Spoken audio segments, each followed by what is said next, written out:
Hola a todos los que nos escucháis en estos momentos. Hoy continuamos estudiando la Biblia con el tema 813, para comenzar el estudio del Evangelio de Juan. Como siempre le damos la palabra a Francisco. Comenzamos un nuevo libro, el Evangelio de Juan. Antes de iniciar el estudio del primer capítulo, es conveniente que hagamos una introducción al libro, para conocer un poco más de este apóstol. El nombre de Juan significa «El Señor es benigno».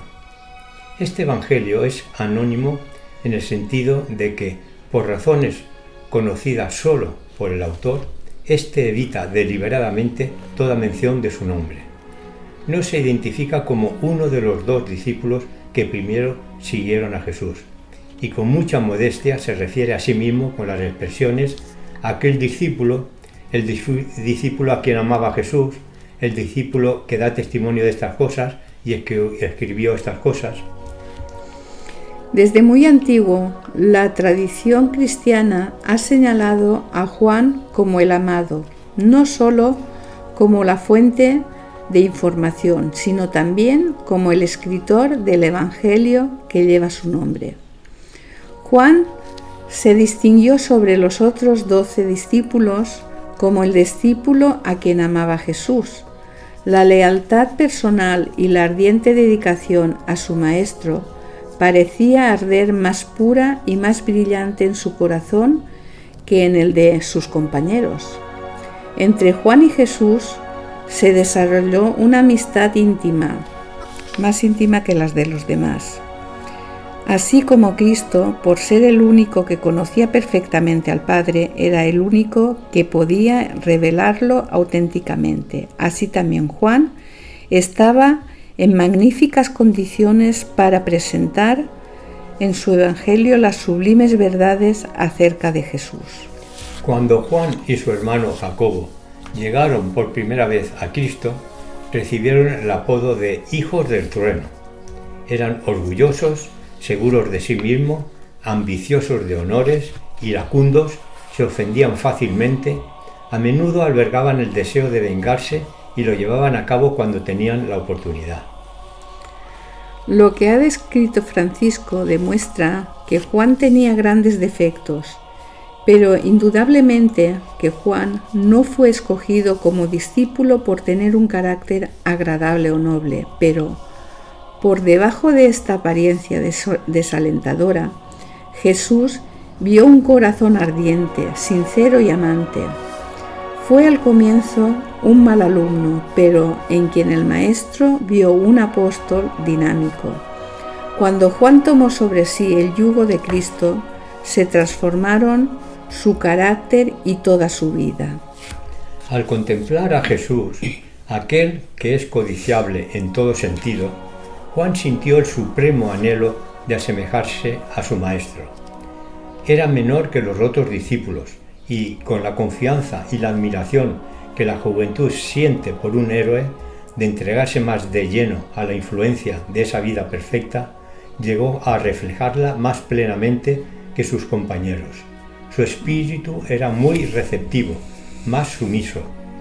A medida que se entregaba su vida a la influencia del Salvador, el amor y la gracia divinos lo fueron transformando.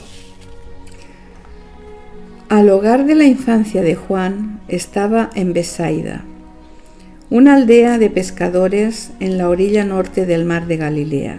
Su padre parece haber sido un hombre de bastantes recursos y de cierta posición social, y su madre se unió al grupo de mujeres piadosas que suplían las necesidades de Jesús y de los 12 en sus viajes por Galilea y por otras partes de Palestina.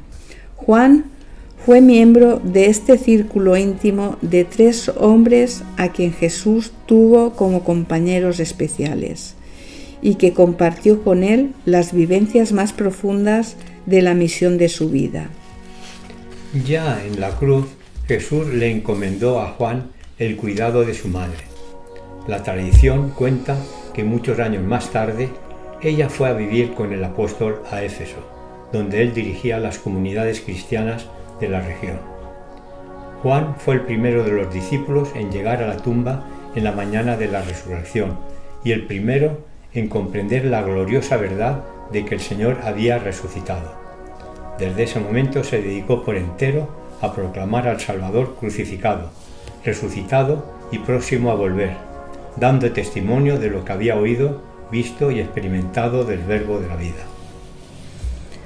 Cuando el Evangelio de Juan fue escrito hacia fines del siglo I, 3 grandes peligros amenazaban la vida y la pureza de la Iglesia cristiana. El más serio era la decadencia de la piedad. Otro era la herejía, sobre todo el gnosticismo, que negaban la realidad de la encarnación y fomentaban el libertinaje. El tercero era la persecución. Habían transcurrido unos 30 años desde que se escribieron los evangelios sinópticos, los de Mateo, Marcos y Lucas, y el anciano Juan, único superviviente de los 12, sintió el deseo de presentar de nuevo la vida de Cristo, a fin de contrarrestar las fuerzas malignas que amenazaban destruir la Iglesia. Bueno, no hemos podido terminar esta introducción del Evangelio de Juan, por lo que os emplazamos para que lo podáis escuchar mañana, que utilizaremos el tema 814. Seguimos informando que cualquier duda o sugerencia podéis hacerlo en el WhatsApp por el teléfono 653 57 74 75. Bendiciones y hasta mañana.